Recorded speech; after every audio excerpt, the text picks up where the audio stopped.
कहानी की शुरुआत में हम मैक्स नाम के एक मिलिट्री डॉग को देखते हैं जो अमेरिकन फौजियों को अपने पीछे अफगानिस्तान के एक टेररिस्ट इलाके में ले जा रहा था। वहाँ के लोगों ने फौजियों को देखते ही उनके खिलाफ नारे लगाने शुरू कर दिए। इधर मैक्स कुछ सूंघता हुआ अपने मालिक काइल को एक छोटे से घर में ले आया। मैक्स काफी देर तक एक कारपेट को सूंघता रहा। उसने कारपेट के नीचे बनी वो खुफिया जगह ढूंढ निकाली जिसमें गैर कानूनी बंदूकें और हथियार छिपाए गए थे। ये साबित हो गया था कि उस इलाके के लोग आतंकवादियों को हथियार बेचते थे। अपनी ड्यूटी खत्म करके काइल बेस पर पहुंचा और अपने पिता रे और माँ पैमेला से वीडियो कॉल पर बात करने लगा। रे भी एक रिटायर्ड आर्मी ऑफिसर था। काइल के माँ बाप भी मैक्स से बहुत प्यार करते थे। हालांकि काइल के भाई जस्टिन को कुत्तों में कुछ खास दिलचस्पी नहीं थी। कुछ दिन बाद काइल को उसके सीनियर ऑफिसर्स ने बुलाया। पता चला कि जितनी बंदूकें उन्होंने जब्त की थी वो सारी ऑफिस तक नहीं पहुंची। उन्हें शक था कि काइल की टीम में से कोई हथियार चुरा रहा है। काइल ने अपनी टीम से पूछताछ शुरू की तो पता चला कि इस सब के पीछे उसके बेस्ट फ्रेंड टाइलर का हाथ है। लेकिन काइल अपनी दोस्ती खराब नहीं करना चाहता था, इसलिए उसने टाइलर को एक मौका देने की सोची। अगले दिन काइल अपने ग्रुप के साथ अगले मिशन पर जा रहा था।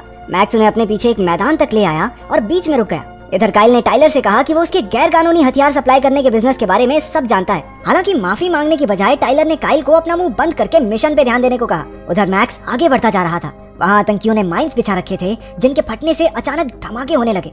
चारों ओर हड़बड़ी मच गई। मैक्स को मुसीबत में देखकर काइल तेजी से उसे बचाने भागा। उसने टाइलर को कवर फायर देने के लिए कहा, लेकिन वो नीच उसे धोखा देकर एक चट्टान के पीछे जाकर छुप गया। बदकिस्मती से काइल दुश्मनों से लड़ता हुआ शहीद हो गया। इसके बाद सेना के कुछ अफसर काइल के परिवार को उसकी मौत की खबर देने गए। उसके माँ बाप और भाई जस्टिन को ये सुनकर बहुत गहरा सदमा लगा। काइल को आखिरी बार अलविदा कहने के लिए पूरा परिवार चर्च में पहुंचा। मैक्स को भी वहाँ लाया गया जो अपने मालिक को खोकर बेहद दुखी था। वो चुपचाप जाकर काइल के ताबूत के पास बैठा रहा। फ्यूनरल पूरा हो जाने के बाद जब ऑफिसर्स मैक्स को वापस ले जाने लगे तो वो बुरी तरह छटपटाने लगा और उनके साथ चलने से मना कर दिया। वो जस्टिन को पहचान कर उसके पास चला गया। उसे जस्टिन में अपने मालिक की झलक नजर आ रही थी, लेकिन जस्टिन ने आर्मी ऑफिसर्स के साथ जाकर उसे वैन में छोड़ दिया।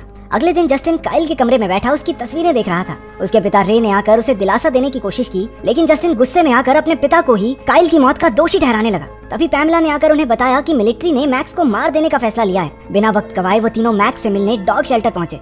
उन्हें पता चला कि मैक्स काफी खूंखार होकर आपे से बाहर हो चुका था। काइल की मौत के बाद से वो सदमे में था और किसी भी इंसान के उसके पास जाते ही वो उस पर अटैक कर देता। लेकिन जैसे ही जस्टिन ने कमरे में कदम रखा, मैक्स शांत होकर जमीन पर बैठ गया। मैक्स उसके ऑर्डर्स मानता था क्योंकि वो काफी हद तक काइल जैसा दिखता था। उसे जस्टिन के साथ खुश देखकर रे ने उसे अडॉप्ट करने का फैसला लिया। लेकिन घर पहुंचकर रे ने कहा कि क्योंकि मैक्स एक खूंखार जानवर है, इसलिए वो उसे घर के अंदर नहीं रख सकते। उन्होंने मैक्स को बाहर ही गार्डन में बांध दिया। रात के समय मैक्स जोर जोर से भौंकने लगा। उसके शोर मचाने की वजह से पूरा परिवार और आस पड़ोस के लोग भी बहुत परेशान हो रहे थे। ना चाहते हुए भी जस्टिन बाहर मैक्स के पास आया। उसे देखते ही मैक्स ने भौंकना बंद कर दिया। अब तो वो जस्टिन को वापस जाने ही नहीं दे रहा था, इसलिए जस्टिन मैक्स के पास ठीक वैसे ही लेट गया जैसे काइल लेटा करता था। जस्टिन के सो जाने के बाद मैक्स पूरी रात उसकी रखवाली करता रहा। अगली सुबह जस्टिन अपने दोस्त चूई और उसकी कजन कार्मेन से मिला। कार्मेन को कुत्ते बहुत अच्छे लगते थे। जस्टिन ने उन्हें बताया कि मैक्स को संभालना उसके लिए बहुत मुश्किल हो रहा है, तो कार्मेन ने कहा कि वो मैक्स को ट्रेन करने में उसकी मदद कर सकती है। अगले दिन कार्मेन और चूई उसके घर आए। कार्मेन ने जस्टिन को कुत्तों के पास जाने की ट्रेनिंग दी और उन्हें कंट्रोल करना भी सिखाया।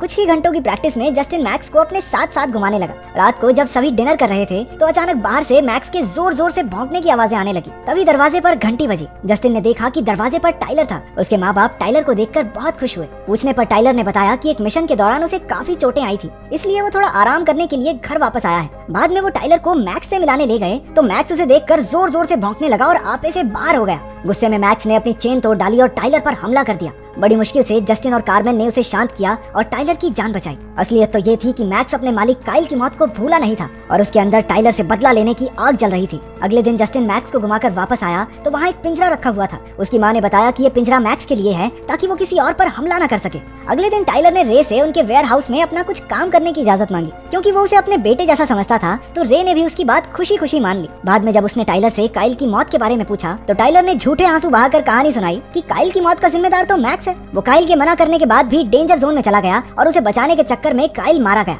ये सुनते ही रे गुस्से से लाल हो गया और मैक्स को मारने के लिए भागा। उसने अपनी बंदूक निकाली और ट्रिगर दबाने ही वाला था कि जस्टिन ने ऐन वक्त पर आकर उसे रोक दिया।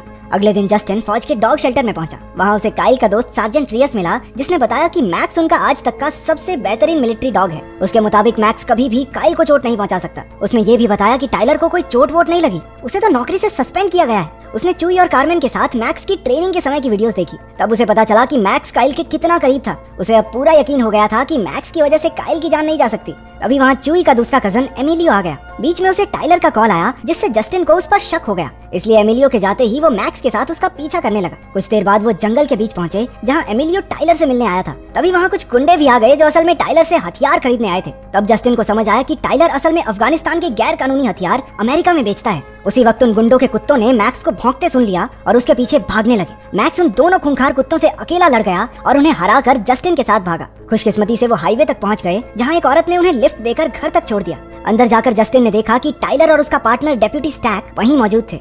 वो जस्टिन की साइकिल को जंगल में देखकर समझ गए थे कि वो उनके बिजनेस का राज जान चुका है। स्टैक ने अपने हाथ पर झूठी चोट दिखाकर इल्जाम मैक्स पर लगा दिया। उन्होंने जस्टिन के माँ बाप से शिकायत करके कहा कि वो जल्द से जल्द मैक्स को कहीं दूर भेज दें। जब जस्टिन नहीं माना तो टाइलर उसे अपने साथ अकेले में ले आया और उसके पूरे परिवार को जान से मारने की धमकी दी। अपने परिवार की जान बचाने के लिए जस्टिन मैक्स को भेजने के लिए राजी हो गया। कुछ ही देर में डॉग शेल्टर के लोग आकर मैक्स को ले गए।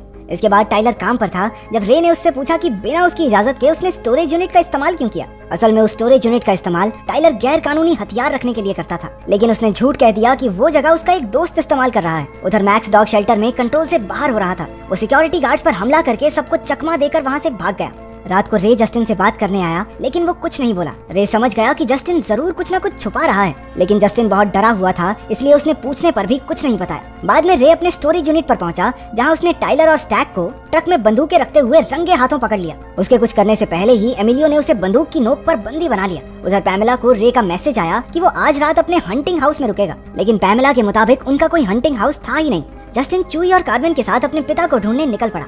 उन्हें स्टोरेज यूनिट्स का ताला टूटा हुआ मिला। मैक्स ने ताला सूंघा और उन्हें रे की ओर ले जाने लगा। पूरी रात इधर उधर ढूंढने के बाद जस्टिन और उसका ग्रुप एक सुनसान जगह पर पहुंचे। उन्होंने टाइलर को उसके साथियों के साथ हथियार बेचते देखा। रे भी उन्हीं की कार में बैठा था। जब तक जस्टिन और चूई टाइलर पर नजर रखे हुए थे, कार्मेन जल्दी से पुलिस को बुलाने चली गई, लेकिन टाइलर के कुत्तों ने जस्टिन को सूंघ लिया और उन पर हमला करने के लिए भागे। लेकिन इस बार भी अपने मैक्स ने उन दोनों कुत्तों को पेल दिया। इधर टाइलर और एमिलियो जंगल में जस्टिन के पीछे भागे। रे ने भी मौका देखकर स्टैक पर हमला करके खुद को आजाद कर लिया। जल्द ही मैक्स और जस्टिन भी वहाँ पहुँच गए। दोनों बाप बेटे का दिल एक दूसरे को देखकर भर आया, लेकिन खतरा अभी टला नहीं था। उन्होंने प्लान बनाया कि दोनों अलग अलग रास्तों से जाकर टाइलर को चकमा देंगे। दूसरी तरफ स्टैक अपनी कार में बैठकर बाप बेटे को ढूंढने निकला।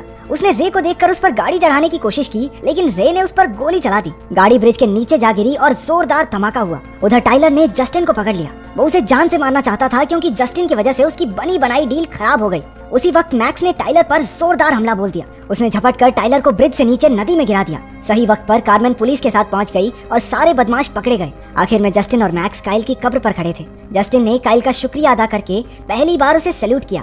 घर लौटने पर उसके दोस्तों और परिवार ने उसका जमकर स्वागत किया। बाहर मैक्स का पिंजरा भी नहीं था। रे ने कहा कि अब से मैक्स उनके परिवार का हिस्सा बनके घर के अंदर ही रहेगा।